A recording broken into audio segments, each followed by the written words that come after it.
Hello everyone. Today we are going to make coconut almond cookies. That's perfect cookies to have it during fasting. Um, for religious purpose, if you're doing fasting and you're not eating any salt, any flour, these cookies only contains coconut and almond, no baking soda, no eggs, no salt, no baking powder. So this is a perfect recipe that you can have during fasting, or it's gluten free. So if you're gluten free and looking for options, this is a perfect recipes to try. These cookies are crunchy and softer at the same time, and you will definitely enjoy. So let's get started.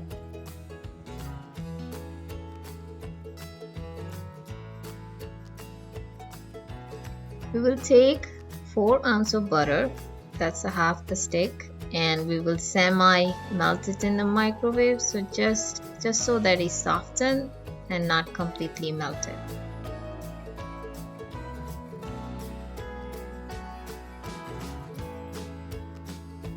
Here I have melted butter in the microwave. It just softened, as you can see, softened, but still seems a little hard. So what I'm gonna try to do is using the whisk, I'm gonna try to breaking the lumps and make sure that it's even and it's not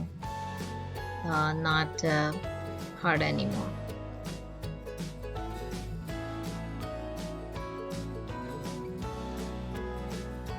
So my butter is completely softened now. Now I'm gonna add sugar and then whisk it for at least 1 to 2 minutes.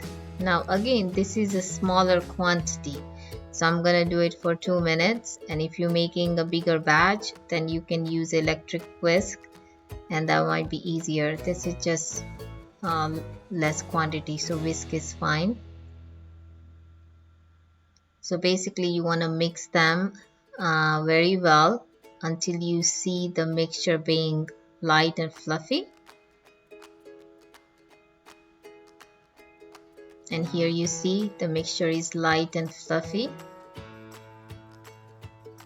That's what you want it to be. Then after that you just add a coconut, dry coconut to that. This is a very fine dry coconut that you can find in Indian store, or if you find it from other store, then just grind it a little bit in a mixture. Gonna add almond flour,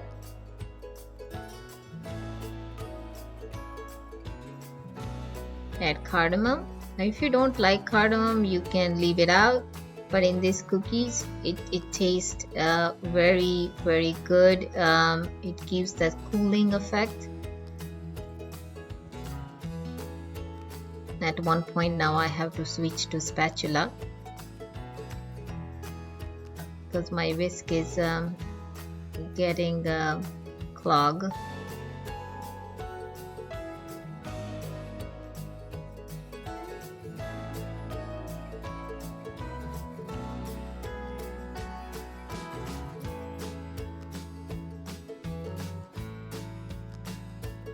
So you can just mix all together and get the feel for it. If your mixture is too dry, you might need little more milk than the recipe says. For now I'm gonna add 1 tablespoon of milk and see how the dough looks. I'm gonna switch to hands that it's easier to make the dough. Mix all that together.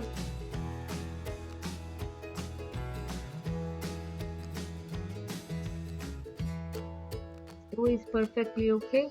I'm gonna cover it with the plastic wrap and just leave it aside for 30 to 40 minutes.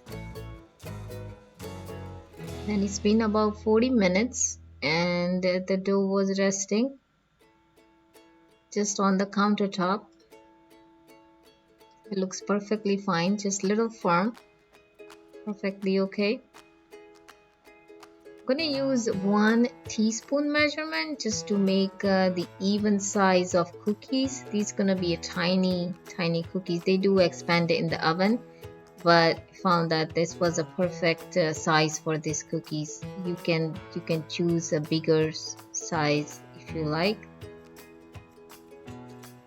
So I took some coconut, dry coconut, to make a ball, and then I'm rolling it into coconut just on the top and just pressing the top slightly, so it's going to slightly flatten. And continue making the rest of the cookie balls, rolling it into coconut.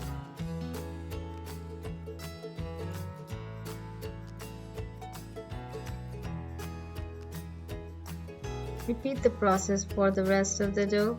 This recipe makes about 24 small cookies.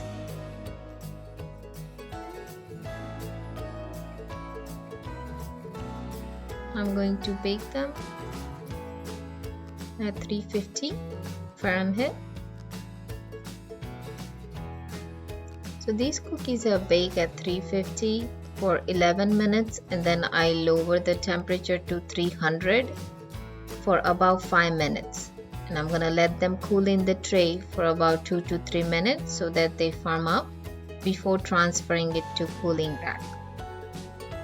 What you want to see is the lighter brown color on the top and then little darker on the bottom when you bake it. So they've been cooling for about 30 minutes on the cooling rack, and here they are nice and crunchy from the outside and still soft from inside.